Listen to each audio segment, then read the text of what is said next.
Republik Indonesia Joko Widodo bersama Ibu Negara Iriana meninjau pengerjaan jalur kereta Trans Sulawesi di Kabupaten Baru, Sulawesi Selatan. Di lokasi ini juga akan dibangun jalan layang terkait pembangunan kereta api. Proyek rel kereta api ini akan menghubungkan kota Makassar menuju kota Parepare sepanjang 145 km dengan perakiraan anggaran mencapai 10 triliun rupiah. Presiden Jokowi mengatakan proyek pengerjaan rel kereta api ini diperkirakan selesai pada tahun 2018 mendatang. Untuk tahap pertama pengerjaan rel kereta api, Presiden berjanji akan menambah anggaran senilai 2 triliun rupiah dalam APBN mendatang. Presiden meminta agar pengerjaan dan pengoperasian kereta api ini juga melibatkan tenaga kerja lokal. Bahan material proyek kereta api ini umumnya merupakan produk Indonesia, kecuali rel yang didatangkan dari Jepang. Kedatangan Presiden ke Baru mendapat sambutan ribuan warga. Dalam kesempatan ini, Presiden juga mengatakan pemerintah pusat akan membangun rel kereta api di Manado, Sulawesi Utara yang bisa menghubungkan Sulawesi Selatan. Kecepatan kereta api ini diperkirakan mencapai 200 km per jam.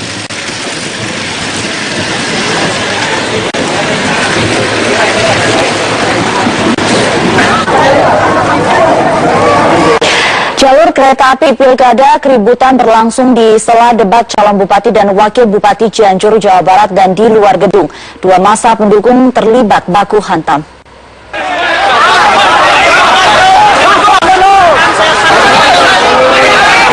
Dua massa pendukung pasangan nomor urut 1 Denny Sunaria Zaini Hamzah dengan massa pendukung pasangan nomor urut 2 Irfan Rifano Mukhtar Herman Suherman terlibat baku hantam.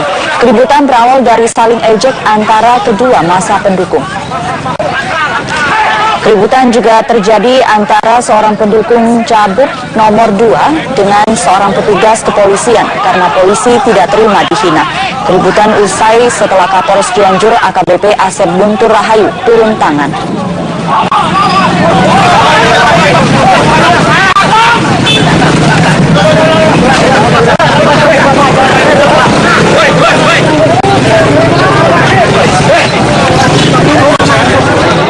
Sebelumnya keributan berlangsung di saat-saat debat berlangsung, saat kandidat menjawab pertanyaan moderator terkait dengan masalah kemiskinan dan korupsi di Kabupaten Cianjur, masing-masing massa pendukung saling ejek. Polisi kemudian membawa keluar seorang pendukung yang dianggap sebagai provokator keributan.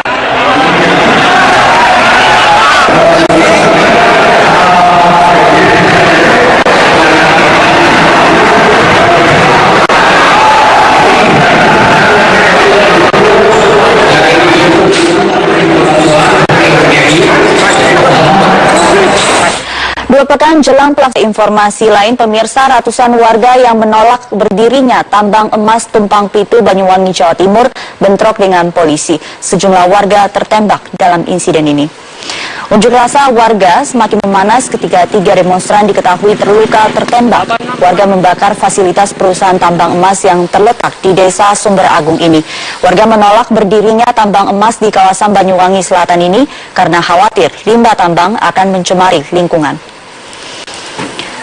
Pasca kericuhan, warga memilih berjaga di luar rumah karena tersiar kabar adanya aksi penculikan aktivis tolak tambang. Sementara itu, bantuan pengamanan pasukan Brimob Bondowoso dan Malang terus berdatangan ke lokasi tambang emas Tumpang Pitu. Pasukan disebar dan disiagakan di sejumlah titik untuk menghalau bila ada gerakan massa di malam hari.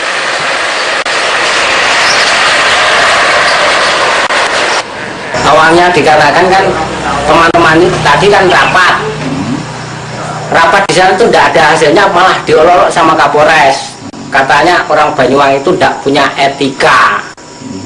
Itu akhirnya masyarakat marah, melampiaskannya ke perusahaan. Itu tadi langsung naik ke gunung itu tadi, mendekati kantor itu tadi, terkena tembak yang namanya itu 1 di telinga, terus pulang keluar, lalu yang namanya toko itu terkena tembak di pahanya itu tadi. Dan sekarang sudah dirawat di rumah sakit, insya Allah. Terus yang satunya ketiga Pak ya? Yang satunya belum ketahuan. Ya, dan saat ini Christina Helen telah berada di wilayah Banyuwangi dan siap melaporkan perkembangan terkini. Helen, bagaimana situasi kawasan tambang? Dan kami juga dapatkan informasi bahwa sejumlah warga tertembak. Apakah sudah terkonfirmasi? Ya, Sumi, pasca bentrokan yang terjadi di lokasi tambang Tumpang Pitu, Desa Sumber Agung, Kecamatan Pesanggaran, Banyuwangi ini, lokasi dari PT Bumi Suksesindo ini masih dijaga ketat oleh Brimob Polda Jatim, Brimob Malang, dan juga Brimob Bondowoso. Warga juga terlihat berjaga-jaga di depan rumahnya ini mengantisipasi kabar penculikan atau penyisiran aktivis lingkungan yang terjadi. Sementara itu, beberapa warga juga sudah mulai beraktivitas seperti biasa, terutama warga perempuan. Dan memang kabar yang beredar, ada sejumlah warga yang tertembak dalam aksi bentrok pada Rabu siang kemarin. Namun kami belum bisa mengkonfirmasi berapa jumlah tepatnya, karena memang ada beberapa versi dari jumlah korban tertembak. Ada yang mengatakan jumlahnya 3, 4, maupun ada bahkan warga yang mengatakan ada 7 warga yang tertembak. Namun sampai saat ini memang belum ada jumlah pastinya. Kerusuhan ini terjadi setelah warga tidak puas dengan pertemuan yang digelar di Hotel Baru Indah pada Rabu siang. Ini pertemuan antara PT BSI atau Bumi Suksesindo, kemudian pertemuan antara Kepolisian Resor Banyuwangi dan juga Pemda setempat. Warga tetap menginginkan aktivitas penambangan di Gunung Tumpang Pitu, Desa Sumber Agung ini ditutup karena warga ini khawatir akan dampak lingkungan yang ditimbulkan. Warga yang tidak terima atas pertemuan ini langsung menuju ke lokasi PT BSI di Gunung Tumpang Pitu dan langsung melakukan aksi unjuk rasa. Unjuk rasa berlangsung ricuh, kemudian massa juga membakar sejumlah sepeda motor milik PT BSI dan juga polisi sempat melepaskan tembakan peringatan kepada warga. Polisi juga sempat menangkap 2 warga yang diduga sebagai provokator, namun saat ini warga tersebut sudah dilepaskan kembali. Bentrokan sempat usai sekitar waktu sore, namun juga bentrokan ini kembali dilanjutkan sekitar pukul 8 malam tadi. Warga kembali menyerang kantor BSI dan membakar beberapa alat berat serta tempat penampungan solar dan juga merusak beberapa fasilitas perusahaan. Dalam bentrokan malam ini, malam tadi maksud kami, diduga ada 3 warga yang tertembak dan kemudian warga dilarikan ke puskesmas. Namun kami juga masih belum mengetahui di mana kondisi warga saat ini. Dan kemudian massa berhasil dibubarkan sekitar pukul 3 dini hari. Sumi. Baik, terima kasih Christina Helen untuk informasinya langsung dari Banyuwangi, Jawa Timur. Anggota Mahkamah Kehormatan Dewan DPR merebak setelah anggota MKD dari Partai Nasdem, Akbar Faisal, membuka adanya dugaan suap tersebut. Suap diduga terkait dengan kasus makelar Ketua Tol. Selain dugaan suap jalan MKD untuk mengungkap kasus Setia, juga menghadapi hadangan dari Koalisi Merah Putih yang mendukung Setia Novanto. Sidang kasus Setia Novanto dalam dugaan pelanggaran kode etik oleh Mahkamah Kehormatan Dewan memasuki babak penting. Pada pekan depan, sidang akan menghadirkan pelapor yakni Menteri ESDM Sudirman Said. Namun, jelang kasus tersebut, publik dikejutkan dengan adanya informasi anggota Mahkamah Kehormatan Dewan mengaku mendapatkan tawaran suap untuk menggagalkan pengusutan kasus ini. Bagi saya sebagai personal Adalah anggota MKD asal fraksi Nasdem Akbar Faisal yang menyebut adanya upaya penyuapan yang dilakukan terhadap Wakil Ketua MKD Junimart Girsang. Akbar menyatakan suap ini untuk menggagalkan rencana persidangan atas Ketua DPR Setia Novanto. Informasi ini lanjutnya didapatnya dari pengakuan koleganya Junimart Girsang. Dari pengakuan atau dari informasi dari Pak Junimart Girsang ini, kalau memang ternyata ada atau dilakukan oleh anggota DPR lainnya, maka segera disiapkan panel untuk persidangan untuk orang itu. Yang kedua adalah apabila ternyata itu menyangkut dengan orang luar, maka kemudian saya meminta lembaga penegak hukum untuk segera memproses orang ini. Dinamika politik jelang persidangan Ketua DPR Setia Novanto di Mahkamah Kehormatan Dewan juga tercermin dari pergantian anggota Mahkamah Kehormatan Dewan oleh fraksi-fraksi di DPR. Beberapa anggota fraksi di Mahkamah Kehormatan Dewan diganti, yakni fraksi Nasdem, PDI Perjuangan, Partai Amanat Nasional, dan Partai Demokrat. Dari fraksi Nasdem sendiri, sosok Akbar Faisal dipilih untuk menggantikan posisi Fadoli. Jika dilihat, komposisi anggota MKD yang berasal dari KMP lebih banyak dibandingkan dengan koalisi dari partai pendukung pemerintah KIH.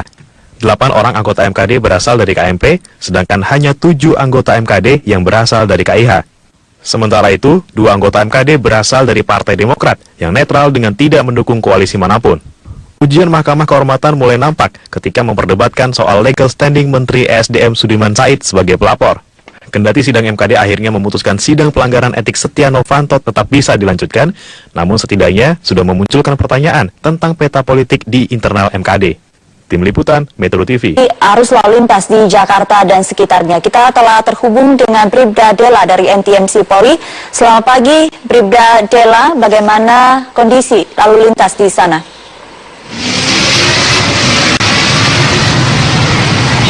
Ya baik, terima kasih Sumi. Selamat pagi pemirsa. Saat ini saya sedang berada di kawasan Salemba Raya, di mana situasi arus lalu lintas pada pagi hari ini dari arah Salemba Raya yang akan menuju Keramat Raya sedikit tersendat menjelang traffic light, namun selepasnya kembali lancar. Sedangkan untuk di arah Diponegoro yang akan menuju Keramat, maksud kami Salemba Raya, masih dalam keadaan ramai dan lancar. Dan kami ingatkan para pengendara yang akan melewati kawasan ini, adanya penyempitan jalan di jalur ini karena adanya pembangunan trotoar yang tadinya 4 lajur menjadi 3 lajur. Dan di kawasan ini telah dipadati oleh kendaraan umum, kendaraan roda 2 maupun kendaraan pribadi.